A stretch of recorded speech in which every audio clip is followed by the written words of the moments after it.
Նախքան նյութին անցնելը կխնդրեմ լայքել եւ բաժանորդագրվել մեր ալիքին։ Խաղաղությունը խաղաղություն, բայց անգամ գործընկեր երկրի ազգային նպատակը պետք է իմանալ։ Ադրբեջանական Օխու 24 կայքը խիստ ուշագրավ հրապարակում է արել, որ բնականաբար Հայաստանի ընդդիմադիր ադրբեջանագիտության կողմից անտեսվել է։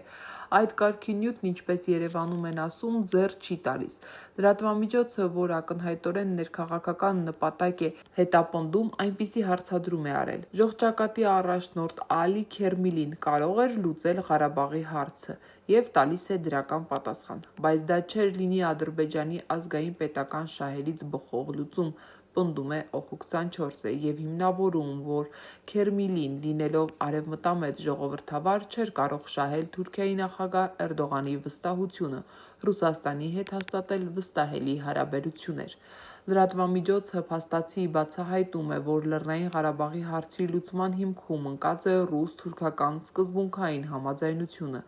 որին Քերիմիլին չէր կարող հասնել, քանի որ լինելով ժողովրդավար, նա կընդուներ հակամարտության կարգավորման եվրատլանտյան հայեցակարգը։ Հեղինակը մասնավորեցնում է, որ այդ դեպքում Ղարաբաղի շուրջ տարածքները կվերադարձվեին, բայց հայերը կստանային կիսանկախ կարգավիճակ։ Ավելին, նա միանշանակորեն հավաստիացնում է, որ անգամ պատերազմից հետո Քերիմլին Ղարաբաղի հայերի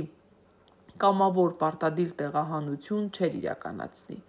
Այս վերլուծությունը ներկա պահին լիովին հակասում է Քերիմիլիի դեմ քրեական գործի հիմնավորմանը։ Նա մեղադրվում է նախագահի աշխատակազմի նախկին ղեկավար Մեհիթիի հետ Ռուսաստանի օգնությամբ Ադրբեջանում պետական հեղաշրջում իրականացնելու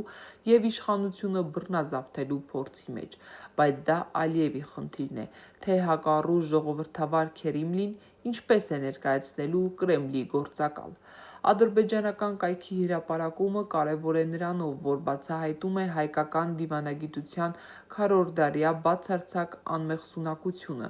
որ չի ընդունել, թե սկզբունքային ինչ հարց է լուծում Ադրբեջանը, իսկ Բաքվի նպատակը ձևակերպվել է 1991 թվականի նոյեմբերի 25-ին Գերագույն խորհրդի առաջնորդ չհրապարակված որոշմամբ, որի կատարումը հանձնարարվել է Պաշտպանությանը, ներքին գործերի եւ ազգային անվտանգության նախարարություններին։ Փաստացի խոսքը Լեռնային Ղարաբաղի հայ բնակչության ֆիզիկական բնաջնջման եւ կամ տոտալ բռնատեղահանության պետական ծրագրի մասին է, որ 32 տարի հետո Իլհամ Ալիևը իրականացրել է։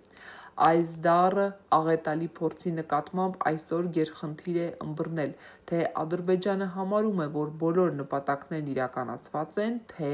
Հայաստանի նկատմամբ նոր պահանջներ ունի։ Բայց քանի որ ադրբեջանական լրատվամիջոցը խոստովանում է, որ Լեռնային Ղարաբաղի դեմ պատերազմը էթնիկ զտումների չէին լինի, եթե Ալիևը չհասներ ռուս-թուրքական համաձայնության, ուստի ավելի կարևոր է դիտարկել արտաքին աշխարհի հետ նրա հարաբերությունների խորքը, ենթատեքստը, ոչ հրապարակային շերտերը։ Խաղաղությունը խաղաղություն, բայց անգամ գործընկեր երկրի ազգային նպատակը պետք է իմանալ։